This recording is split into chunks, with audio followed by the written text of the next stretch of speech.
Flutes clinked. Fake laughter rippled across the manicured lawn. And somewhere between the string quartet and the shrimp cocktails, I stood alone, an outsider at my own brother's engagement party. "Why is she even here?" someone whispered behind a wine glass. "She's just the daughter who ran away and came crawling back," another chuckled. Before we begin, drop a comment and tell us what would you do in this situation? Be honest, tell me in the comments below. We read every comment. Let's begin. I ignored them. I had gotten used to the stares, the smirks, the polite smiles that carried daggers underneath. Still, I kept my chin high. But then I felt the sudden rush of silence. A heavy hush. My father's footsteps echoed like a hammer on marble as he approached. "You really showed your face here, huh?" he snarled. "Nice to see you too, Dad," I replied calmly, offering him the same cold politeness he'd always served me growing up. "You've got some nerve." His voice cracked with restrained rage. "This is James Knight. You showing up like this, you're a disgrace." The crowd watched, wide-eyed and thrilled. Engagement parties were rarely this entertaining. "Dad," I began, trying to keep my voice steady. "I RSVP'd. I was invited." "By who?" he hissed. "You weren't invited by me. And this isn't your place anymore." I should have walked away, but I didn't. I looked him in the eye and said the truth. "You made it clear a long time ago. I wasn't part of this family. I didn't come to stir anything. I just wanted to wish James well." "Wish James well?" he scoffed. "Wish him well after you abandoned your family to chase what, some fantasy life with that nobody you married? You embarrassed us. You're not my daughter anymore." And then he shoved me. Hard. My heels slipped on the edge of the stone border behind me. And just like that, I fell backward into the cold, glittering fountain. Gasps. Laughter. Clapping. "She's lucky we even let her in," my stepmother barked from across the courtyard. Her pearls bounced as she chuckled and sipped her white wine. "Serves her right," someone else muttered. "This is better than the speeches," came a voice from behind the floral arch. I sat up, drenched, mascara running, hair plastered to my cheeks. But I didn't cry. Not this time. Instead, I smiled. A slow, steady, almost eerie smile as I wiped the water from my face and said, "Remember this moment." That's when the front gates opened, and every guest turned. A black Bentley rolled up the stone path, flanked by two matte SUVs. Security stepped out first. Two men in crisp black suits scanned the yard. Then the driver opened the car door, and he stepped out. My husband. And not just any man. Not the nobody they thought he was when I left 5 years ago. Not the failing startup guy they mocked for being beneath our family. He was Eli Whitaker now.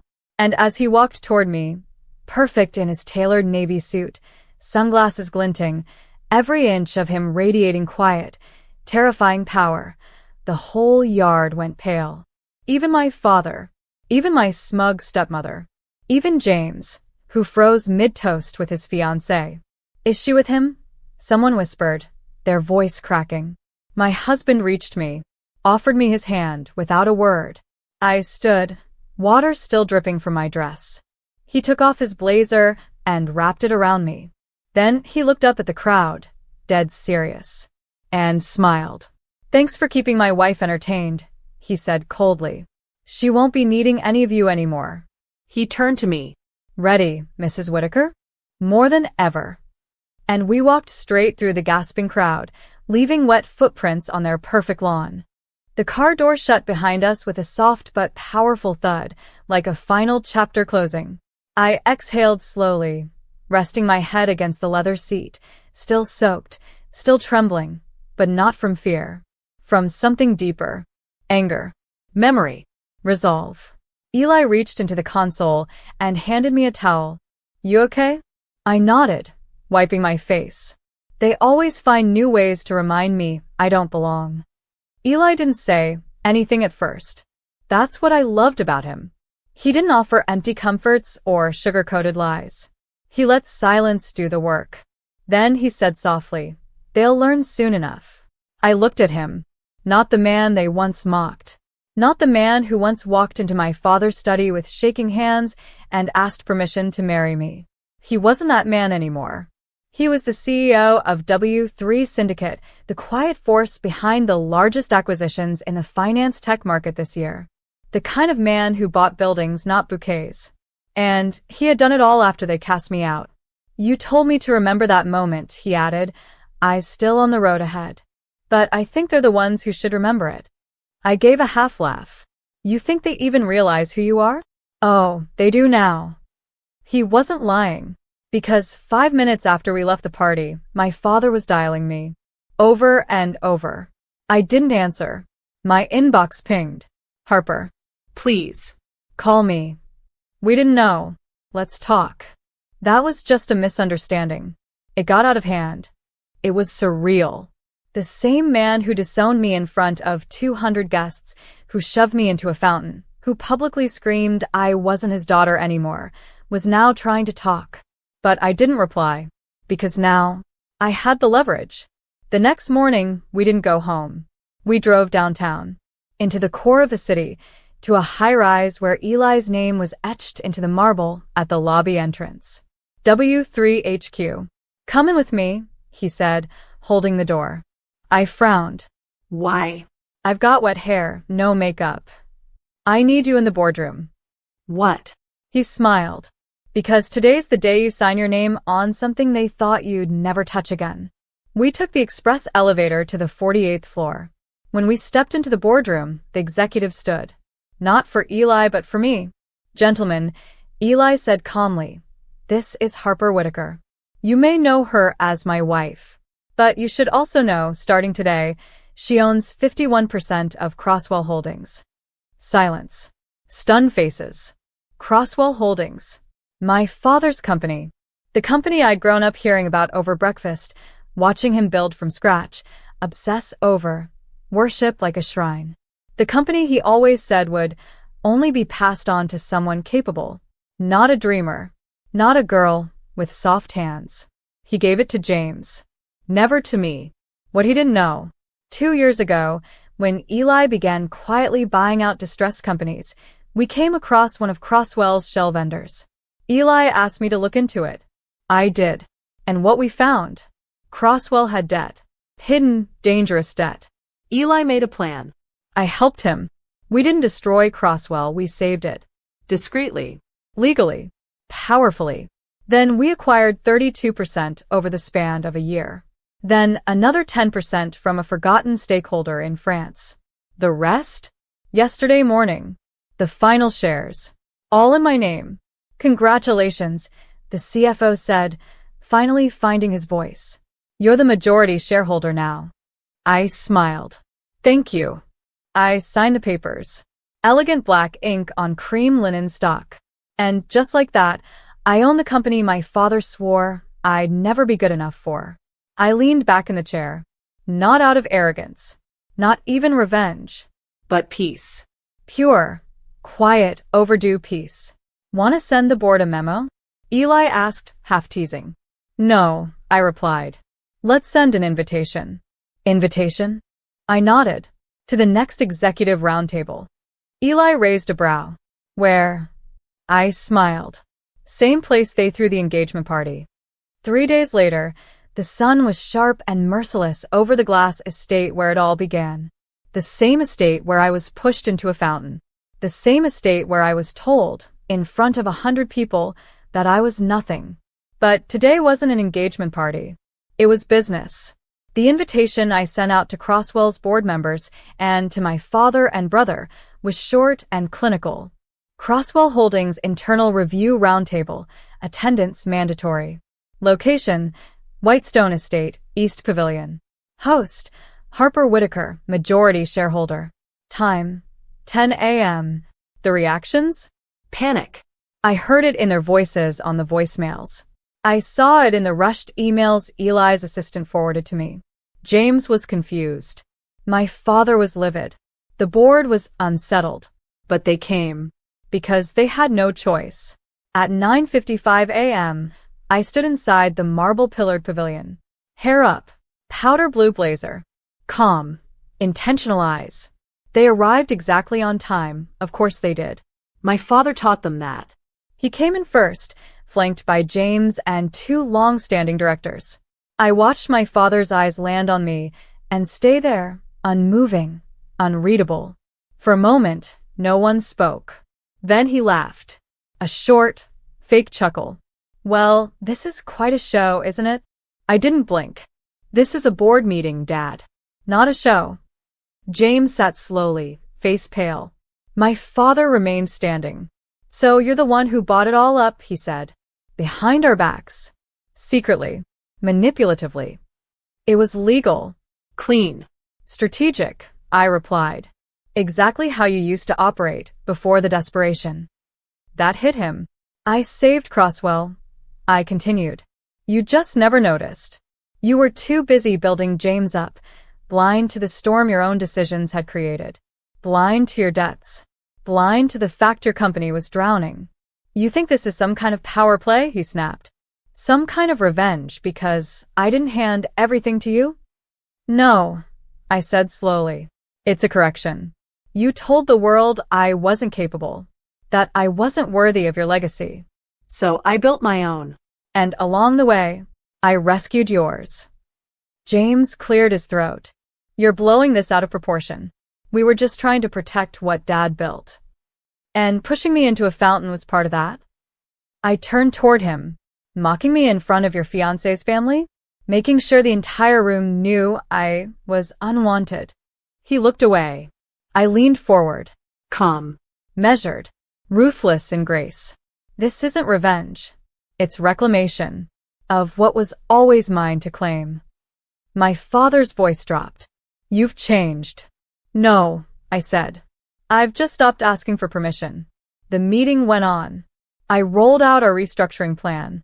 My team dialed in from New York. Lawyers, consultants, brand experts. Eli sat quietly, letting me lead. And when the presentation ended, I stood.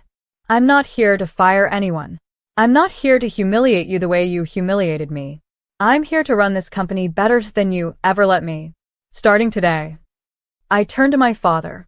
My voice didn't waver once. And starting now, you'll refer to me as Chairwoman Whitaker. The room fell into silence. Thick. Reluctant. But real. He stared at me, but didn't say a word. Because what could he say? He had raised me to be quiet. To apologize. To shrink. And now he had to sit in a room I owned, with men who once ignored me, and listen as I took back the narrative they stole. That night, the estate felt different. Like a haunted house that had finally been aired out. I stood on the balcony with Eli, sipping black tea instead of champagne. You still smiling inside? He asked. I looked out over the garden. The lights. The same stones that once framed the fountain where I fell. Yes, I said. But not because they're hurting. Then why? Because I didn't have to destroy them to win. I turned to him. I just had to become someone they couldn't ignore. Later that week, I returned to the estate alone. Not for a meeting, not for business, but to find something that had haunted me for years. My mother's will.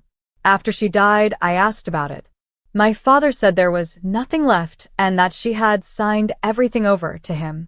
But I never believed that. And now I had the legal power to look. I headed straight to his old study. It hadn't changed in 20 years. Same shelves. Same framed photo of James shaking hands with the mayor. Not a single photo of me. I opened drawers. Folders. Beneath stacks of dusty ledgers and irrelevant documents, there it was. A slim, yellowed envelope. Unopened. Handwritten. To Harper Whitaker. From Mom. If they ever try to erase you, read this. My hands trembled. I opened it. Inside was a short letter. My mom's voice echoed in every line. Harper, if you're reading this, it means your father did what I feared, cut you out. But I need you to know this. I left everything to you. The trust. The lake house. The stocks. All of it. I saw what he tried to do to you. I saw how hard you worked. I believed in you, even when no one else did. They'll lie. They'll hide this. But the truth belongs to you. With all my love, Mom. I froze. That lake house? Sold 5 years ago by my father and stepmother. Said it was never mine to claim. The trust? Emptied. The stocks? Transferred to keep the family afloat, they said. I wasn't angry. I was done being angry. But now I had proof. And I wasn't going to scream. I wasn't going to throw things. I was going to expose them. Quietly. Cleanly. That evening I met with our family attorney. I laid the letter on his desk. His eyes widened. Harper, this changes everything. Good, I said. Do you want to press charges? No, I replied calmly. I want the truth revealed, publicly. He nodded. Then you'll need to show up at the inheritance review. I'll be there. The hearing room was quiet. Too quiet. My father sat stiffly beside my stepmother, jaw clenched. James looked uncomfortable, constantly checking his phone like he wanted to be anywhere else. The family lawyer stood at the head of the table, holding the letter I'd found. Cleared his throat. Before we proceed with the scheduled review of asset transfers, he began, Ms. Whitaker has submitted new documentation in your late mother's original handwriting. My stepmother rolled her eyes. This is absurd. The lawyer didn't even flinch. The handwriting and signature have already been verified. It's real. And binding. He opened the letter and read it word for word. Every single line. I didn't look at anyone while he read. I didn't need to. But when he finished, I heard it. A quiet gasp. Then silence again. Then the lawyer continued. In accordance with Mrs. Eleanor Whitaker's written and undisclosed final request, all assets, the trust, the remaining estate funds, and ownership of the lake property were meant to go to her daughter, Harper. James whispered, Wait, what? The lawyer ignored him. These assets were instead misappropriated. That's fraud. We're currently pursuing a full investigation. My stepmother slammed her hand on the table.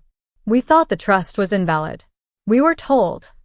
You told yourselves, I said, finally meeting her eyes. You both lied. And then you lived off of what she left for me. My father didn't speak. He couldn't. Because everything he had, his last ounce of pride, was now tied to an exposed fraud. You tried to erase me, I said softly. But Mom didn't forget. The lawyer turned to me. Harper, if you'd like to make a final statement. I stood. Calm. Confident. Whole. No revenge, I said, looking each of them in the eye. Just truth. I didn't come to ruin you. I came to show you who I've become. Not in spite of your cruelty, but because of it. My father blinked. I don't know if it was guilt. Or shame. Or just the realization that I'd finally become the one person he couldn't control. I walked to the door. And just before I stepped out, I turned. You said I wasn't your daughter anymore. Pause. Turns out you were right. I walked away. Not just from the room, but from everything that had ever made me question my worth. That night, I stood with Eli on the balcony of our penthouse, watching the city shimmer. He wrapped his arms around me. Proud of yourself? He asked. I smiled.